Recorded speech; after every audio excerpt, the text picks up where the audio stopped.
Saludos, queridos hermanos y hermanas. Vamos a continuar con la lectura de este libro, esta carta de San Juan. Te invito a comenzar con la oración al Espíritu Santo. Vamos a orar juntos. En el nombre del Padre, del Hijo y del Espíritu Santo. Amén. Espíritu Santo, en este momento nos ponemos en disposición para leer la Sagrada Escritura. Te pedimos que abras nuestra mente y nuestro corazón para que siembres en nuestra vida verdadera vida a través de lo que quieras darnos a conocer y a entender. Señor Jesús, sabes cuánto necesitamos que tu palabra nos domine y guíe nuestra vida. Deseamos ardientemente que la semilla de tu palabra produzca frutos abundantes en nosotros para ser buenos discípulos tuyos y así poder llevarla y darla a conocer a nuestros hermanos. Ayúdanos de esta manera, Señor, poder conocerte más para ayudarte en la construcción de tu reino. Derrama, Señor, sobre nosotros tu Santo Espíritu para que nos inunde de sabiduría, discernimiento y perseverancia en la lectura diaria de tu palabra y podamos así comprender exactamente lo que quieres de nosotros. Que tu palabra nos enseñe a hacer la voluntad del Padre como tú la hiciste, con entrega, con amor, con sacrificio, con el servicio y mucha dedicación. Habla, Señor, que tu siervo escucha. Amén. Bien, y hoy llegamos al capítulo 5 de esta primera carta de San Juan. Este capítulo 5 es el último capítulo de esta carta, así que hoy llegamos al final de la lectura de esta carta. Prestemos mucha atención, ten tu Biblia a la mano, apaga todo aquello que te pueda distraer y pongamos todos nuestros sentidos en la escucha, la lectura de lo que Dios nos está tratando de transmitir. Antes de comenzar, debo pedirte ese apoyo invaluable. Tiene mucho valor para nosotros, no te cuesta nada, que es apoyarnos con un me gusta para que este material pueda llegar a muchas más personas. Así es la plataforma YouTube. YouTube requiere de muchos likes, de muchos comentarios, de que tú compartas mucho este video para que así ellos también valoren este material y lo hagan conocer a más personas. También si no te has suscrito y es primera vez que visitas el canal, suscríbete y activa la campanita de notificaciones para que te lleguen los avisos cada vez que suba material. En el canal tienes mucho material católico que puedes aprovechar para tus catequesis, para tu formación personal, para tu oración. También tenemos música. Échale un vistazo a todo el material que tenemos en el canal y toma lo que necesites de allí. Bien, comenzamos entonces con la lectura. Bienvenidos todos. Comenzamos la lectura. Capítulo 5.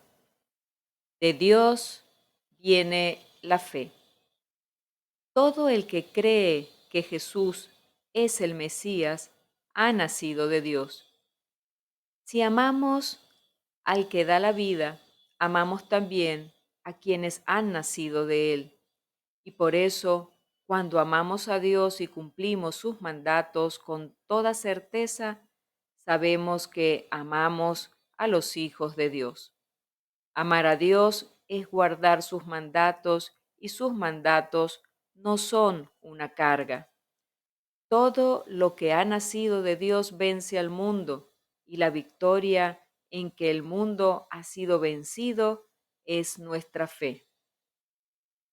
¿Quién ha vencido al mundo sino el que cree que Jesús es el Hijo de Dios? Él es el que viene por el agua y la sangre, Jesucristo. Y no solo por el agua, sino por el agua y la sangre. Y el Espíritu también da su testimonio, el Espíritu que es la verdad. Tres son pues los que dan testimonio, el espíritu, el agua y la sangre, y los tres coinciden en lo mismo.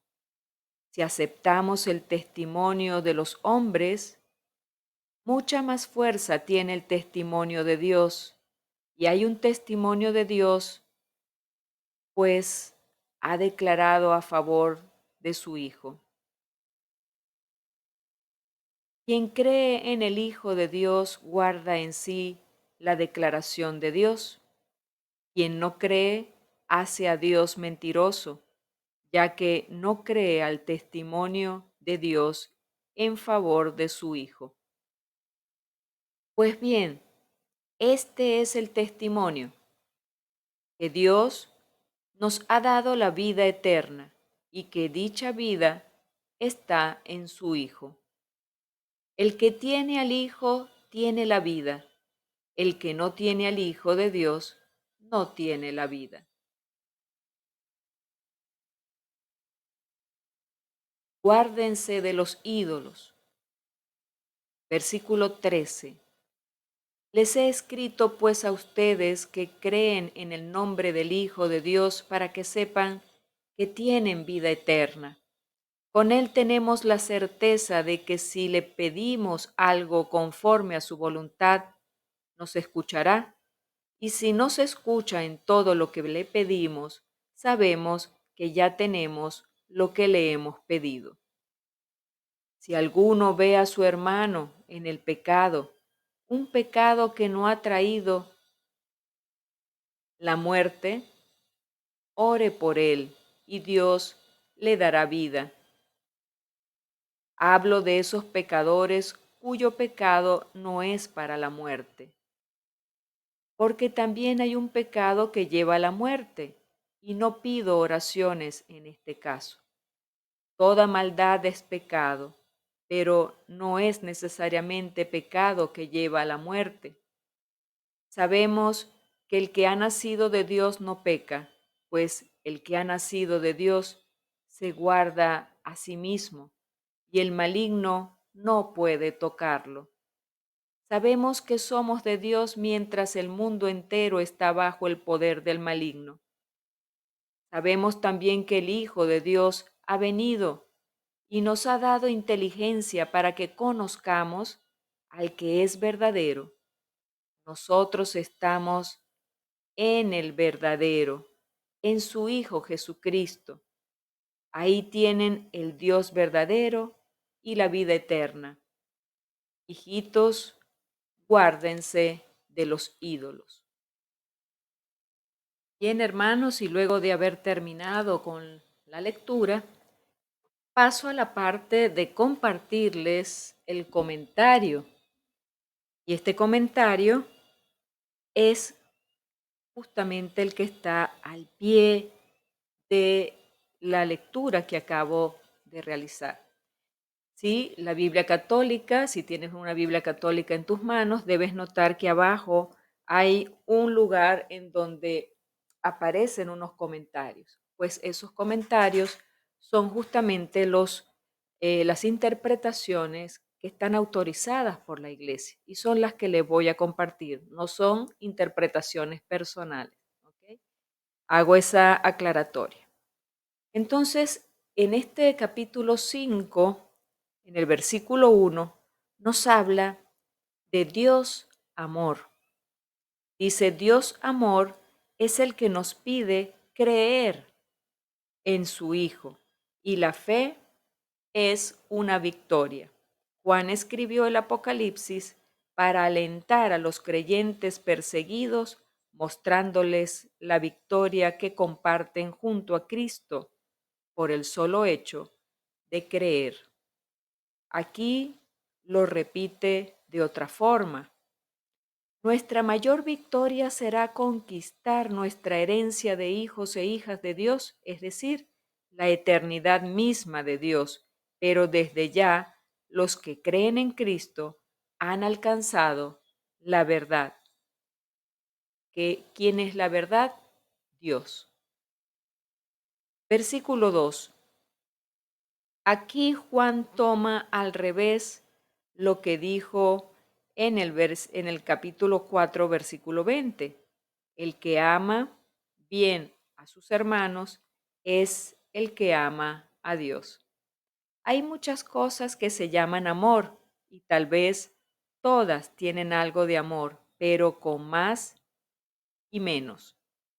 El amor de Dios hacia nosotros y el amor que Él nos da hacia los demás son imposibles de confundir con otros amores. El amor que procede de una comunión auténtica con Dios no se parece al amor sentimental o ciego o interesado. No, no es así. Es eficiente tanto para liberar al que amamos como para transformarnos en Cristo. Versículos 6 al 9 señalan tres aspectos complementarios de la experiencia cristiana que se verificaron primero en la persona de Jesús. Juan los caracteriza con tres palabras. Agua. El agua es símbolo de limpieza y de vida nueva. La otra palabra, sangre.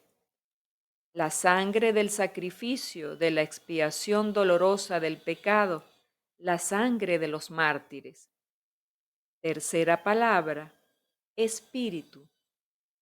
Fuerza incontenible que anima a los testigos de Cristo, creatividad asombrosa de las personas y de las instituciones que se arraigan en la fe.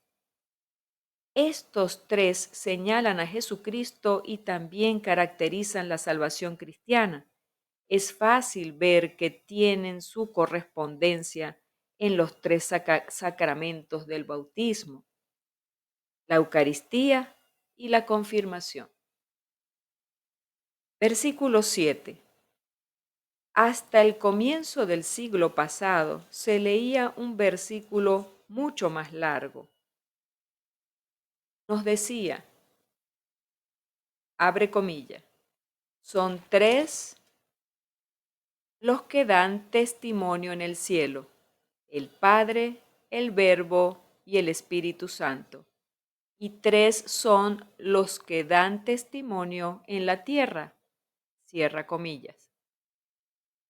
Esta era una interpretación agregada al texto con toda probabilidad para oponerse a los arianos y confirmar a la Trinidad divina. Versículo 10. Tener en sí el testimonio de Dios.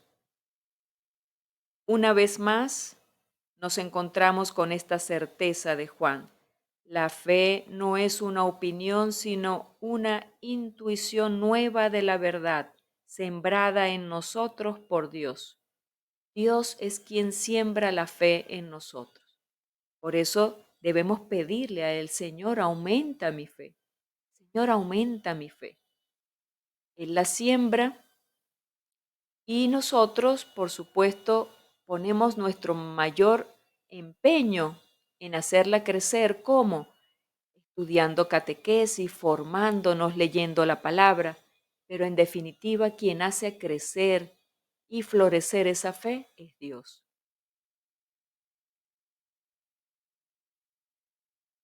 Luego dice, lo que distingue a un cristiano de los creyentes de las demás religiones es que trata con Dios a partir de un testimonio que Dios ha dado a través de su Hijo.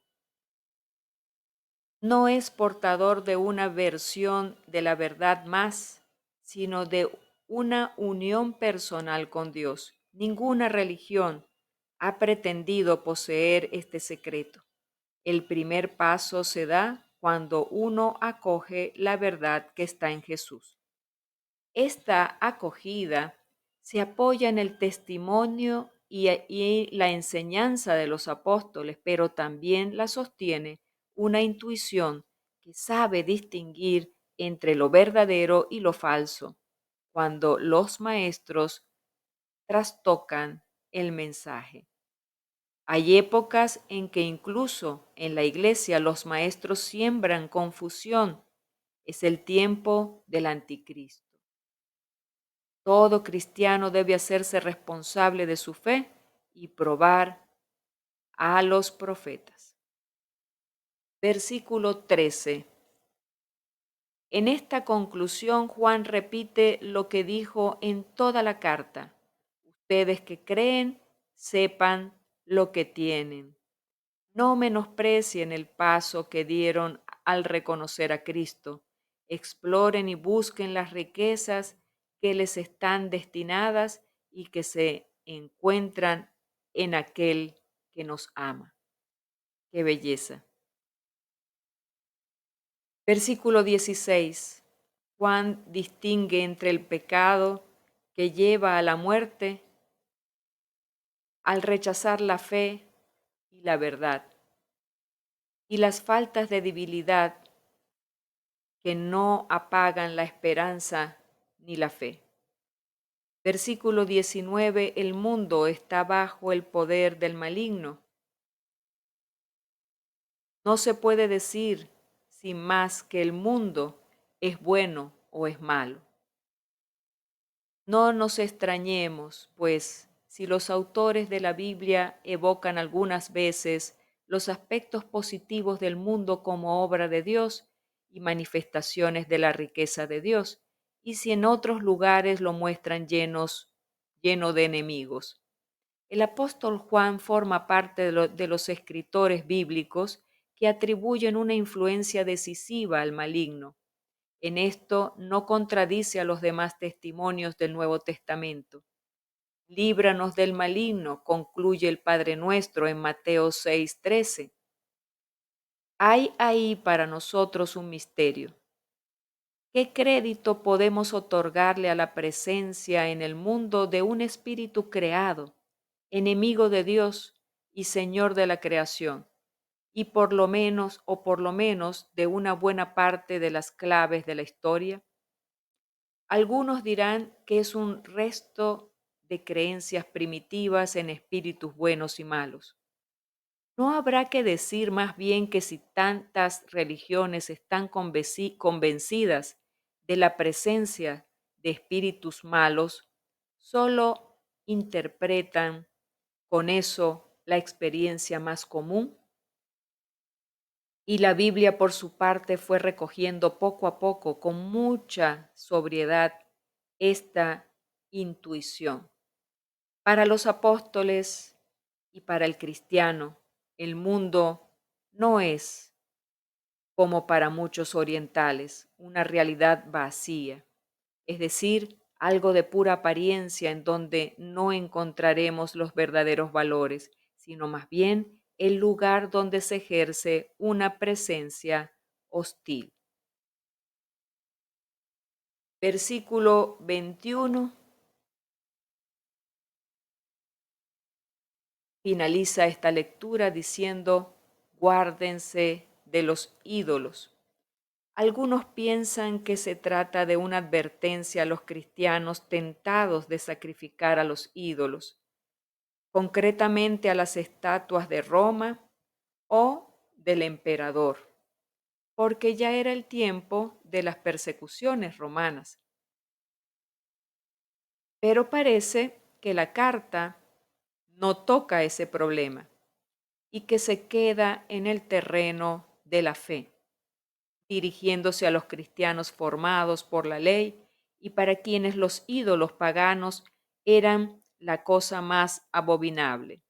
Juan los invita a descubrir las formas que reviste la idolatría entre aquellos que creen estar inmunizados contra ella. Entonces Juan termina advirtiéndonos cuidado con la idolatría, pero no profundiza en esta carta sobre este tema. Ya veremos más adelante la especificación sobre este tema. Y así concluimos esta carta, esta primera carta de San Juan.